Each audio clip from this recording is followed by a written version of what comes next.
kaayyoo kee kakuu qabda. Aggaamii kee inni sinini qaqqabda. Yoo fakkaates irroon kee waan hin goone. Gaarummaansaa si godha kan yellaane. Namni soorama caalaa beekaas yoo ta'e wallaala. Isaanii darbaa madaala. Namni soorama dursaa baraadhaas yoo ta'e yeessa. Yesuus too dorgomsiisa.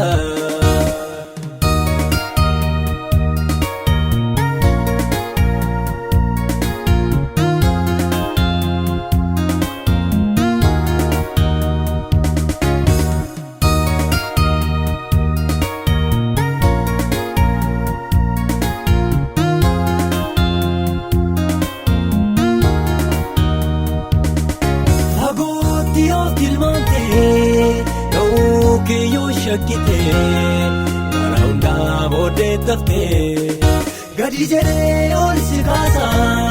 Tarkaanfii si barsiisa. Gochaansaa si geessisa. Fagootti of tilmaamtee ga'uu kee yoo shakkitee. Karaa hundaa booddee taftee gadi jedhee ol si kaasa. Tarkaanfii si barsiisa. Si geessisa. Milkoofteetta kaayyoo kee kakuu qabda. Aggaamii kee inni sinini qaqqabda. Yoo fakkaates irroon kee waan hin goone.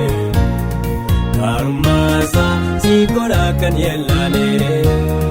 Namni soorama caalaa beekaas yoo ta'e wallaala.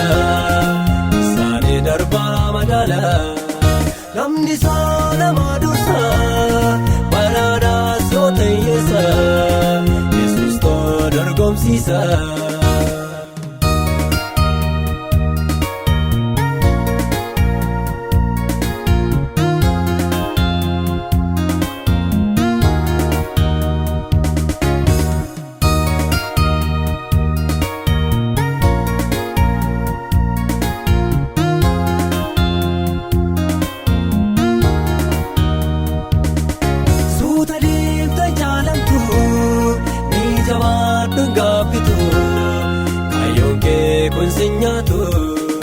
Inni abduudhi milkoofta wanta feete argatta.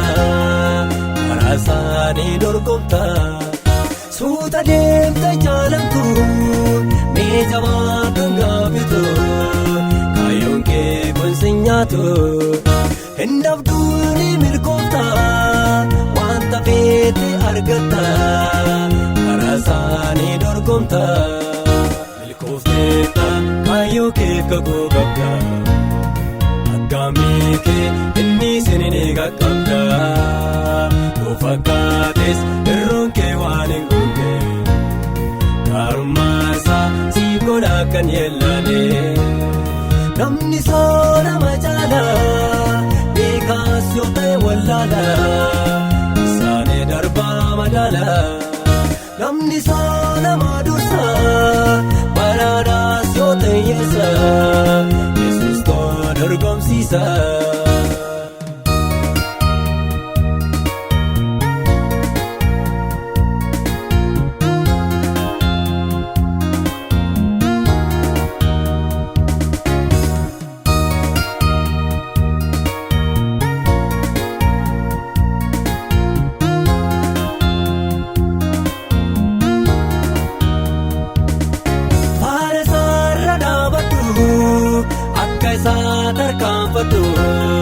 Kallattiisaa hubadhu.